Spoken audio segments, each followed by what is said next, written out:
Kolkata night রাইডার্সে না রাখলে কোন দল চান রিঙ্কু? আইপিএল ভবিষ্যৎ নিয়ে অকপট রিঙ্কু সিং। কলকাতা নাইট রাইডার্সের অন্যতম গুরুত্বপূর্ণ সদস্য রিঙ্কু সিং। পাঞ্জাব কিংস থেকে সুযোগ পাওয়ার পর তিনি কলকাতা নাইট রাইডার্সে যোগ দেন।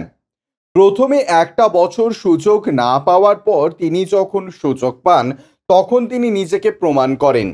ফিল্ডিংয়ের পাশাপাশি ব্যাটিংয়েও তিনি নিজেকে প্রমাণ করেছেন এবং কেকেআর থেকে সুযোগ পেয়েছেন জাতীয় দলে।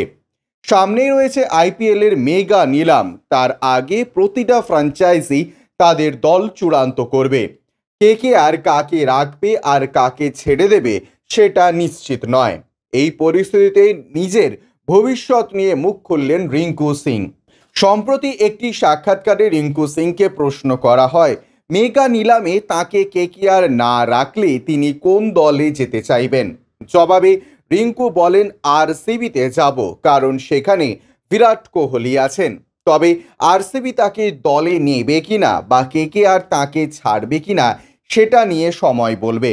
যদি কেকেআর তাকে ছেড়ে দেয় সেক্ষেত্রে রিঙ্কুকে নিতে চাইবে একাধিক ফ্র্যাঞ্চাইজি।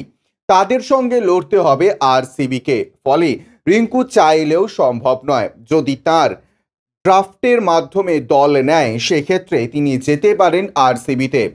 বিরাট কোহলির সঙ্গে রিঙ্কু সিংয়ের সম্পর্ক সকলেই জানেন। ভারতীয় ক্রিকেটে সিনিয়র এবং জুনিয়র ক্রিকেটারের মধ্যে ভালো সম্পর্ক রয়েছে। আইপিএলের সময় বিরাটের থেকে রিঙ্কুকে ব্যাট চাইতে দেখা গিয়েছে। সেই সময় বিরাট তাকে প্রশ্ন করেন, পুরনো ব্যাট কি হলো?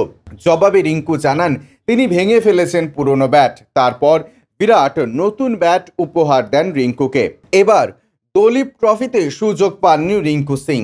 বিসিসিআই 60 সদস্যের নাম ঘোষণা করলেও রিঙ্কু সিং এর নাম রাখেনি তাতে। রিঙ্কু জানান তার না থাকাতে অসুবিধে নেই। গত ঘরোয়া মরশুমে তার খারাপ ফর্মের জন্যই তিনি সুযোগ পাননি বলে জানান। দলীপ ট্রফির পরের পর্বে তিনি সুযোগের ব্যাপারে আশাবাদী। Bureau report, UJ news.